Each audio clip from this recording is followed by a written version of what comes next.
Hi everybody, this is Eric with Dempsey's Resolution Fitness, and today we're going to be talking about calculating your lean body mass and your fat mass. In a previous video we talked about calculating your calorie requirements per day and per meal, and now the next step we're going to go ahead and figure out how much lean body mass do we have versus fat mass. Because everybody talks about, oh, I need to lose 20 pounds, I need to lose X number of pounds, but how do they really know how many pounds they need to lose? And, where is that information even coming from? A lot of people use the weight charts, right?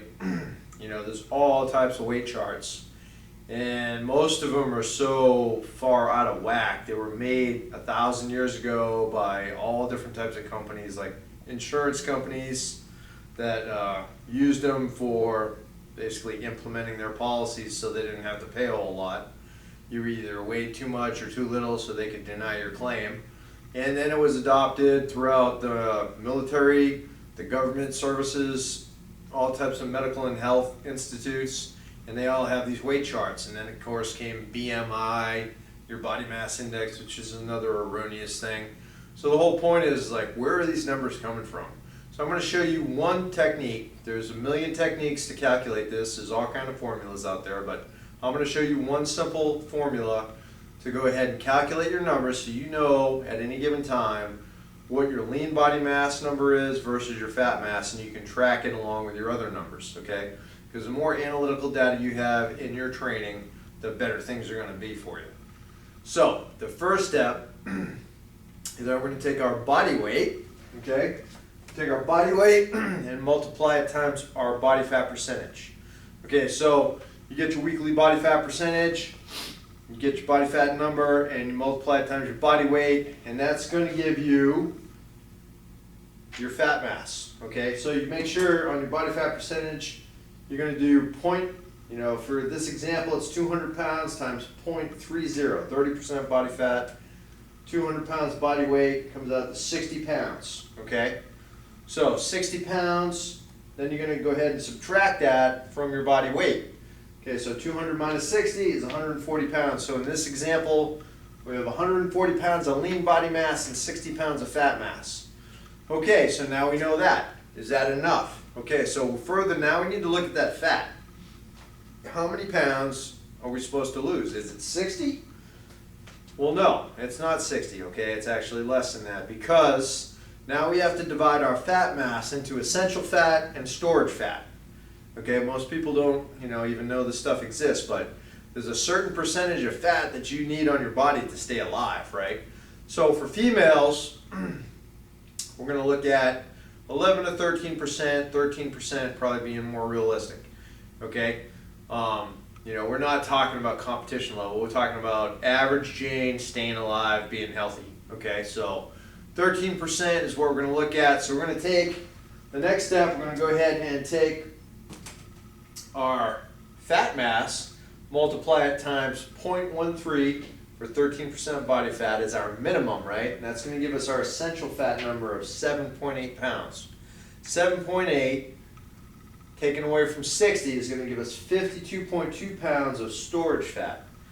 Okay, so using 13 as the bottom number, that gives us in this example 52.2 pounds of storage fat.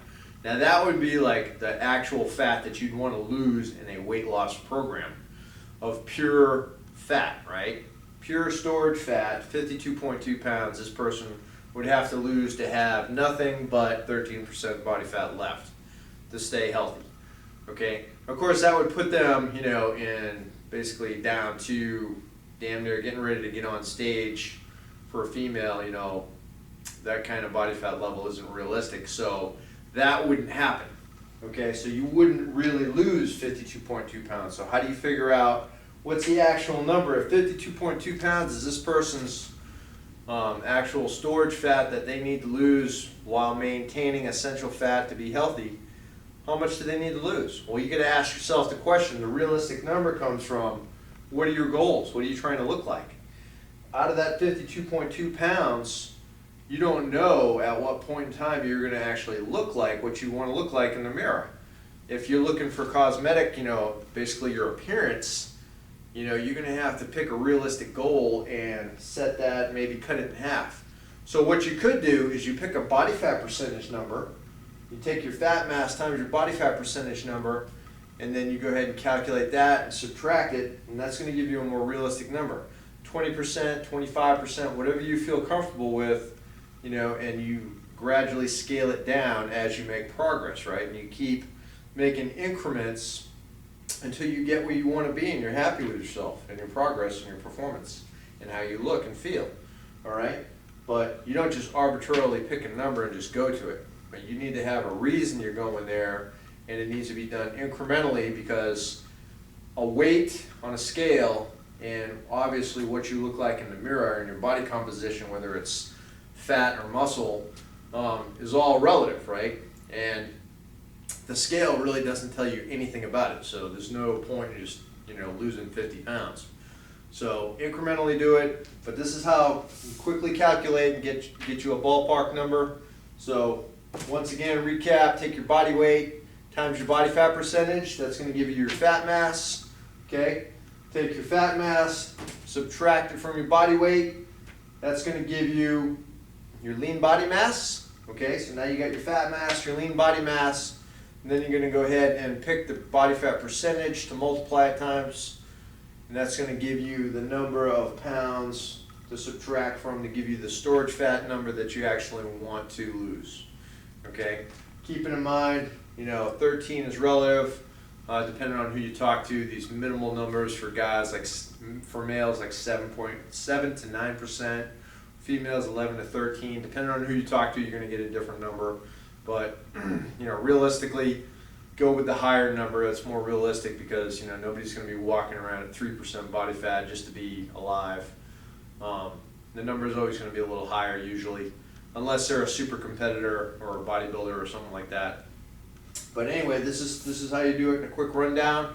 Very simple, very quick, and that'll tell you, whatever pounds number you were thinking in your head, or was on that silly chart that the doctor told you. You can compare it to that and see where you stand, and then have a more analytical look at where the numbers come from and what's going on with it. And you can always update this, because you want that lean body mass, obviously, to be the bigger number always, right? And you want it to be substantially bigger. You don't want the fat mass to continue to grow. So that's another tracking tool in your arsenal for fat loss and body transformation. Okay? Let me know if you have any questions. Hope this helps, and you have a great day.